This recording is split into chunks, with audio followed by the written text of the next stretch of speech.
Boa noite, pessoal. Meu nome é Vitória. Meu grupo é composto pela Aline e pela Ana. E vamos falar sobre o tema etanol de segunda geração. Foi no início do século XX os primeiros registros da introdução do etanol na matriz brasileira energética, e foi em 1925 quando surgiu a primeira experiência brasileira com o etanol. Antigamente, o etanol, que podemos também chamar de álcool etílico, era produzido apenas pela fermentação dos açúcares encontrados nos produtos vegetais.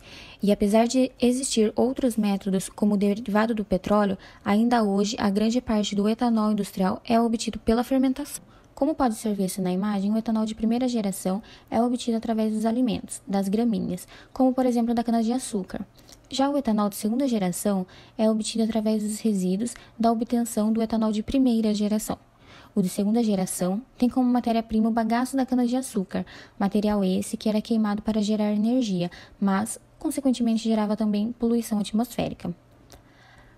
Apesar do etanol de primeira geração ser um processo que está bem estabelecido, pois possui os menores custos de produção e a maior produtividade do mundo, esse processo contém espaços para melhoria, tanto para crescimento quanto para redução de custos de produção. Vou destacar duas melhorias que estão sendo estudadas para aplicação. Uma delas é o desenvolvimento de tecnologia para fermentação com baixa pressão e extração, e a outra é a melhor seleção das linhagens, com melhoria das características dos micro-organismos. Essas melhorias garantiriam uma fermentação com alta eficiência, ou seja, os processos de fermentação ocorreriam em uma velocidade maior, com maior eficiência de conversão, além da estabilidade genérica. A melhoria na produção garantiria a liderança do Brasil em produção, já que demanda de matéria-prima o Brasil já possui. O etanol produzido pela fermentação do caldo da cana é um processo denominado lucrativo e extremamente vantajoso para o Brasil, já que dispõe de uma vasta área a ser disponibilizada ao cultivo de cana-de-açúcar, sem comprometer a produção de alimentos. Dessa forma, se o objetivo for elevar os índices de produção de etanol, o país obteria mais benefícios a curto prazo se investisse no melhoramento desse processo. O etanol de segunda geração também é conhecido como etanol celulósico e pode ser obtido tanto pelo bagaço quanto pela palha de cana-de-açúcar, de milho, de beterraba, entre outros. Entretanto, o mais comum é os resíduos da cana-de-açúcar. Esse tipo de etanol poderá ser economicamente viável a partir de 2025, se forem derrubadas as barreiras que impedem sua produção e comercialização, como as barreiras agrícolas, industriais e tecnológicas. Um dos motivos é devido ao retorno do investimento da produção do etanol de primeira geração ser hoje maior que o de segunda geração, sendo que o custo hoje para a produção do etanol de primeira geração gerar em torno de R$ 1,15 por litro e o de segunda R$ 1,50 por litro. Pesquisadores estimam que até 2025 o custo da produção do etanol de segunda geração caia para 75 centavos por litro, podendo chegar em 2030 a 52 centavos, fazendo com que o retorno dessa produção seja maior. Esse etanol foi desenvolvido para ampliar a produção do álcool no Brasil, sem ter necessariamente de grande investimento inicial, como o aumento da área e da matéria-prima, devido ao aproveitamento dos resíduos da cana-de-açúcar, já que ela também é matéria-prima do etanol de primeira geração, e o Brasil é a maior produção dessa gramínea, e para cada tonelada de cana tem-se em média 250 kg de bagaço, que era incinerado para geração de energia. No Brasil, existe apenas duas usinas voltadas para essa produção, uma em São Miguel dos Campos, em Alagoas, e a outra em Piracicaba. A Raízen começou essa produção no final de 2014. Ambas as usinas não produzem metade da sua capacidade de produção para esse tipo de álcool. Bom, agora irei falar sobre os lignocelulose. Eles são os resíduos de cana e de palha. É uma área promissora, pois são os compostos mais abundantes da biosfera. E os materiais lignocelulósicos são fontes de energia renovável e de baixo custo. Os materiais lignocelulósicos são aqueles que possuem celulose, hemicelulose e ligna em sua composição química. E os três compostos formam a parede celular das plantas lenhosas. Bom, agora vou falar um pouquinho como funcionam os três compostos. Iremos começar falando da celulose. Lembrando que a celulose é um polímero que é o principal componente da parede celular dos vegetais.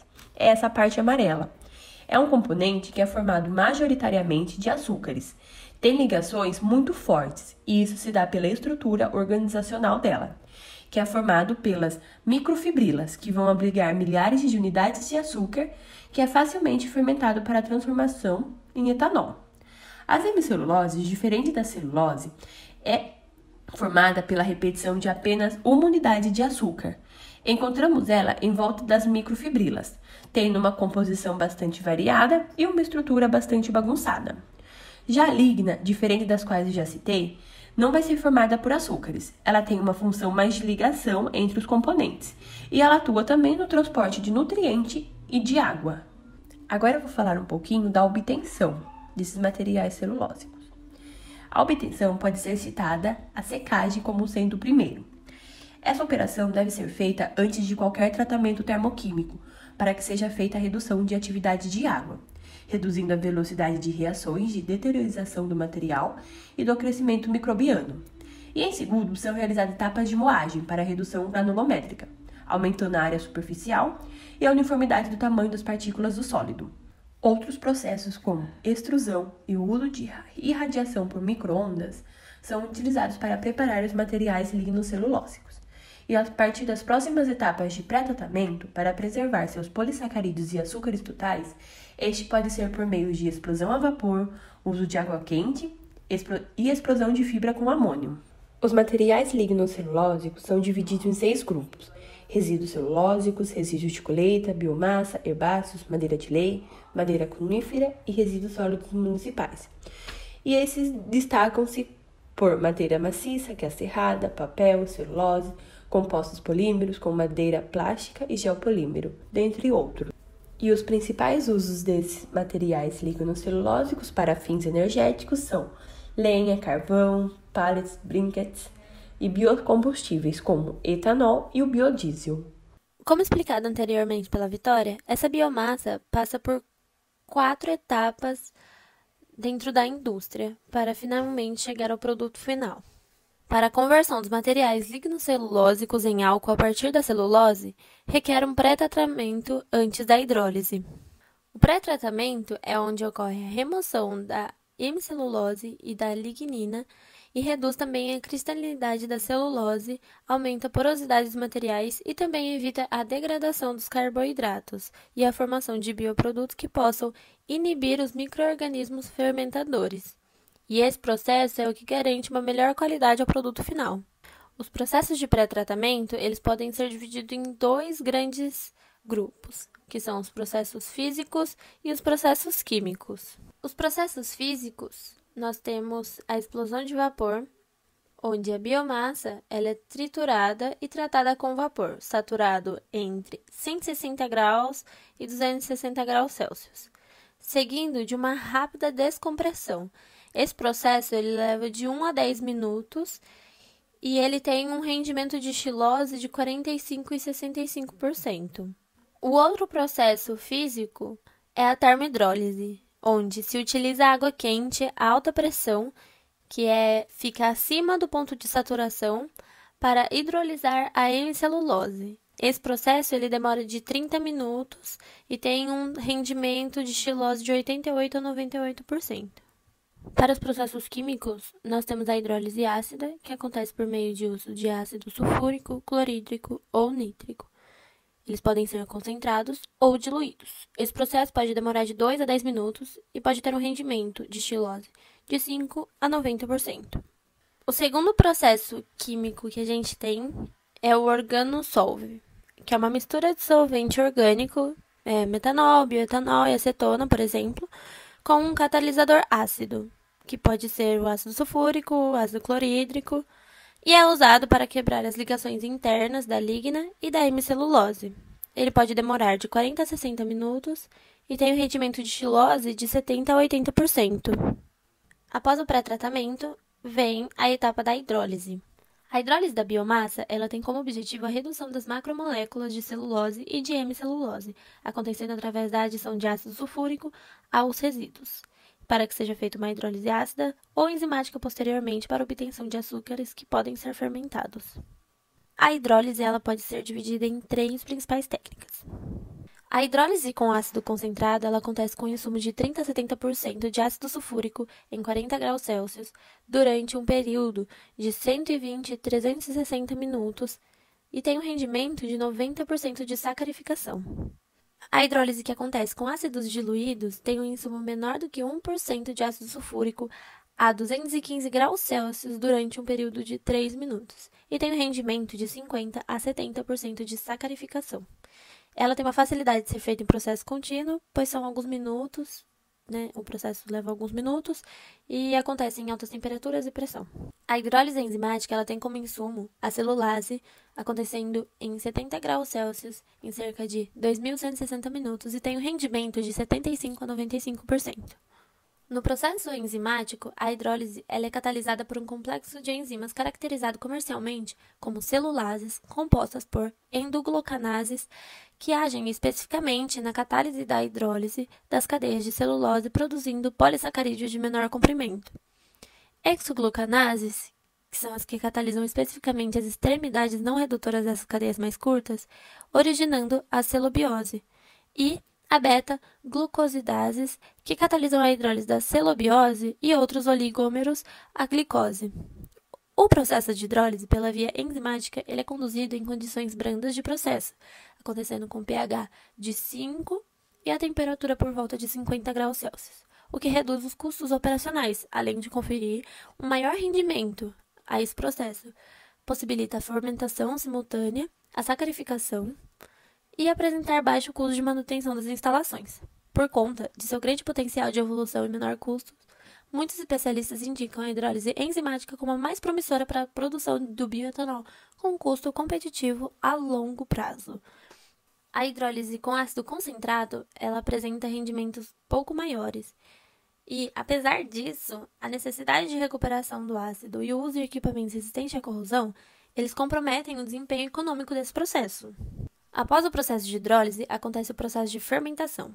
E existem dois tipos de fermentação, a fermentação do material lignocelulósico e a fermentação dos carboidratos. Ambos são obtidos a partir da hidrólise. A fermentação alcoólica dos carboidratos obtidos da hidrólise. Para as glicoses, o processo de fermentação ele é feito com a levedura Saccharomyces cerevisiae. Nesse processo, se obtém dois tipos de açúcares, a glicose e as pentoses. As leveduras elas fermentam açúcares, produzindo álcool etílico e gás carbônico, que é o processo denominado de fermentação alcoólica. E na fermentação alcoólica, as duas moléculas do ácido pirúvico são produzidas, são convertidas em etanol, com a liberação de duas moléculas de CO2 e a formação de duas moléculas de ATP. A dificuldade na etapa de fermentação consiste na biotransformação das pentoses. A transformação das pentoses em bioetanol ela é fundamental para a eficiência do processo a partir da lignocelulósica. A fermentação alcoólica do material lignocelulósico é resultante da hidrólise. Esses materiais, quando eles são hidrolisados, eles produzem as exóges, que são oriundas da celulose e elas são facilmente fermentadas pelas leveduras.